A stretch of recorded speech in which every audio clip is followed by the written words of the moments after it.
All the people in the world, दुनिया में जितने भी लोग हैं उनके साथ कुछ ना कुछ परेशानी होती है, लगा रहता है। अलबत्ता सिर्फ फर्क ये है कि जो आदमी जिस फील्ड में रहते हैं, जो आदमी जिस लेवल के होते हैं, उस लेवल से उसकी परेशानी होती है ना। अभी आप लोग देख लीजिए, अब कोई आदमी कोई किसी फील्ड में नहीं है, सिर्फ वो बड़े हैं, होशियार हो गए हैं और उसकी शादी ब्याह हो गई, अल्लाह ने उसको औलाद की नेमत से दी। अब उसको जो परेशानी होगी वो औलाद की हैसियत से आएगी कि भाई उसकी तरबियत करने हैं, उसके देखभाल करने हैं, उसके इंतजाम करने हैं। समझ रहे हैं। तो दुनिया में जितने भी लोग हैं उनके साथ कुछ ना कुछ परेशानियां लगा रहता है। अलबत्ता उस परेशानी की नौयत क्या होती है, अलग होती है। उसी एतबार से आप सब पढ़ने के लिए यहाँ पे आते हैं, यहाँ पे आप 4 घंटा 5 घंटा या हिफ्ज वाले ओवर टाइम यहाँ पे देते हैं। आपकी परेशानियां भी पढ़ाई के लाइन से होगी। किसके लाइन से होगी? और जो बच्चे, जो स्टूडेंट जितना परेशानी को फेस करेगा, जो विद्यार्थी पढ़ाई के लाइन से जितना मुशक्कत को बर्दाश्त करेगा, फ्यूचर में आगे चल करके अल्लाह ताला उसको उतना ही निखारेंगे। समझते हैं।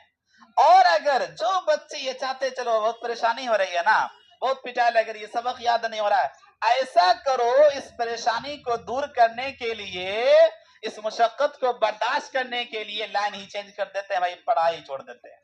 क्या कर देते हैं? पढ़ाई। अब बताइए, जब पढ़ाई छोड़ दीजिएगा, आप पढ़ाई ही बंद कर दीजिएगा, तो फिर आप जो है ना मुशक्कत को कैसे फेस कीजिएगा? समझते हैं ना। तो ये बात रही, इसलिए आपके साथ भी कुछ परेशानियां, कुछ कमियां, कुछ मुशक्कत लगी रहती है। अलबत्ता जो हिफ्ज में रहते हैं, जो हिफ्ज में जाते हैं, उनके साथ तो ज्यादा कुछ परेशानी होती है।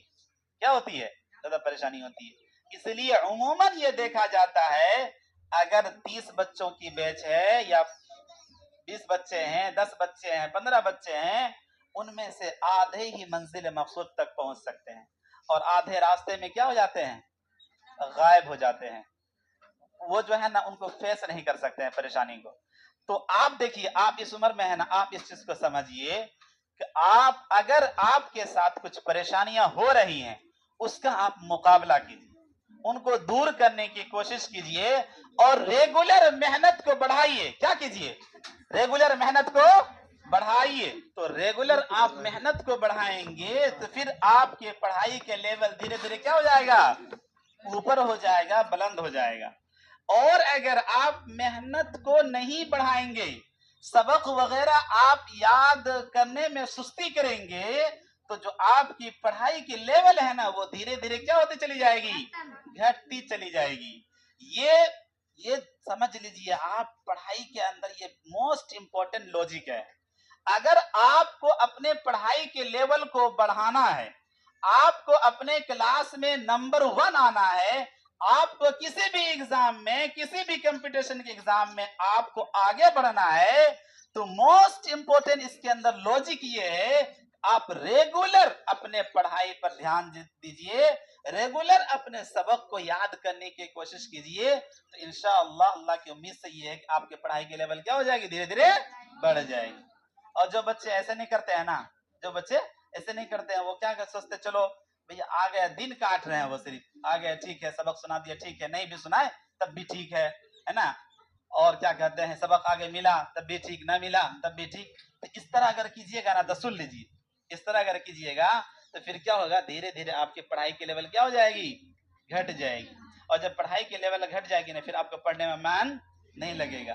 फिर आप लेटर लिखिएगा, क्या यहाँ पे पढ़ाई अच्छी नहीं होती, ठीक है, यहाँ पे ये सब सब्जेक्ट छूट रहा है जो है, और क्या कहते हैं, यहाँ पे ये सख्ती है, यहाँ पर ये कमी है, यहाँ पे वो कमी है। बाबू, दुनिया के किसी भी कोने में चले जाइए, इदारे, स्कूल, टीचर आपके लिए हेल्प होते हैं। क्या होते हैं? हेल्प होते हैं। पढ़ना आप ही को पड़ता है। अब देखिए, आज कितना ही खुशकिस्मत है और कितना ही अच्छा मौका होता है कि इस तरह के प्रोग्राम हम लोग जो है ना, और बच्चे जो है कामयाब हो रहे हैं ना बाबू। इससे पहले भी जो है देखिए कितने बच्चों ने हिफ्ज़ को मुकम्मल किया था। और अल्हम्दुलिल्लाह देखिए इस बार जो हमारा प्रोग्राम होगा फरवरी में, तो उस टाइम भी जो है ना 3-4 बच्चे का मुकम्मल हिफ्ज हो जाएगा, अल्लाह की ज़ात से पूरी उम्मीद है। तो बाबू देखिए इस उम्र में देखिए बच्चे हासिल कर रहे हैं, टारगेट को मुकम्मल कर रहे हैं, इसलिए सब बच्चों का शौक ये होना चाहिए कि हमको ये चीज पढ़नी है। और एक बात बता करके फिर जो है ना अपने प्रोग्राम को जो है ना बाज़ाब्ता आगाज करेंगे। और जो है बहुत ही मुख्तसर प्रोग्राम है, आप जानते हैं जुमेरात के दिन आपका जो है इतना एक्स्ट्रा टाइम लिया जाता है। तो देखिए और एक बात बता कर, देखिए एक बात समझिएगा, तो लोग सुन रहे हैं गौर से, होशियार बच्चे सुन रहे हैं। देखिए बाबू, एक इल्म वो होता है, एक तालीम वो होती है जो काम जो है ना दुनिया तक देता है, समझते हैं, जिसको हम हुनर कहते हैं, जिसको हम फन कहते हैं। जैसे आप मिसाल के तौर पर मान लीजिए एक कोई डॉक्टर है, क्या है, डॉक्टर है, और वो डॉक्टरी कर रहा है, तो उसकी डॉक्टरी, उसका लोगों को इलाज कराना, लोगों के लिए मेडिसिन का सिलेक्ट करना, वो उनके जीवित तक है। जब तक वह इंसान जिंदा है तब तक उसका मेडिकल फील्ड में काम आएगा, उसकी डॉक्टरी का डॉक्टरियत काम आएगा, उसका मेडिसिन तय किया हुआ, दवाई लिखी हुई, सिलेक्ट किया हुआ काम देगा।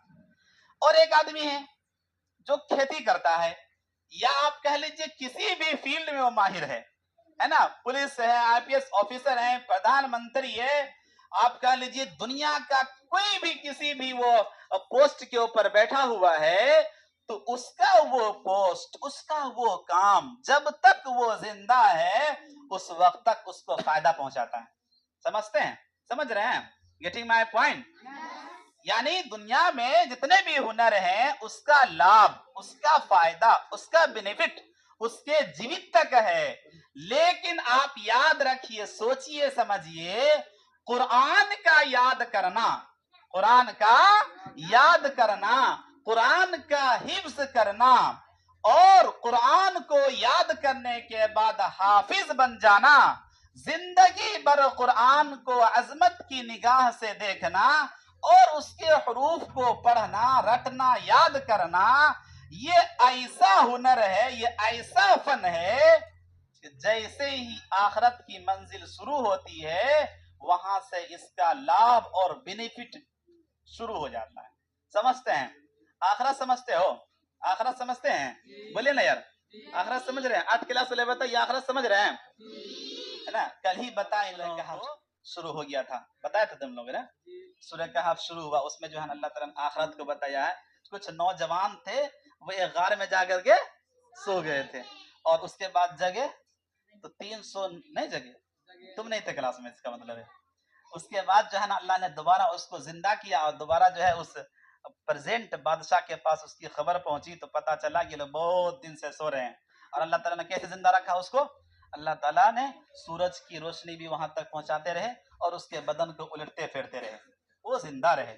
अब बताइए, इस बात को बताने अल्लाह ताला ने उसको इसलिए जिंदा रखा था ताकि लोगों के दिमाग में ये बात हिट कर जाए, या बैठ जाए, उसको इस चीज के ऊपर यकीन और बिलीव हो जाए कि जो इंसान 309 साल तक सोता रहा और दोबारा अल्लाह ताला ने उसको अपने गांव में फिर टहलने का मौका दे दिया, तो अल्लाह ताला इस बात के ऊपर भी बदर्ज अतम कादिर है कि अल्लाह ताला दोबारा सब इंसान को मरने के बाद अपने पास क्या कर लेंगे? हाजिर कर लेंगे। समझते हैं? जैसे हाजिर करेंगे फिर वहां से आखिरत क्या हो जाता है? शुरू हो जाता है, आखिरत की मंजिल शुरू हो जाती है। तो आप समझिए, कुरान का याद करना और उसको अच्छे तरीके से याद करके अपने लाइफ के अंदर लाना, ये दुनिया में भी दुनिया में बेनिफिट देते हैं, फायदा है, और जैसे ही आखिरत की मंजिल शुरू होती है वहां भी उसका फायदा मिलना शुरू हो जाता है। समझते हैं जी? समझ रहे हैं? इसलिए आप लोग जो है ना पढ़ने के साथ साथ हर एक बच्चा अपना एक टारगेट ले, भाई हमको इस एज तक हमको ये टारगेट को मुकम्मल कर लेना है। टारगेट तक चलेंगे, पढ़ाई को अच्छे से मन से करेंगे, अल्लाह ताला इसी तरीके से हम सबको कामयाब करते रहेंगे।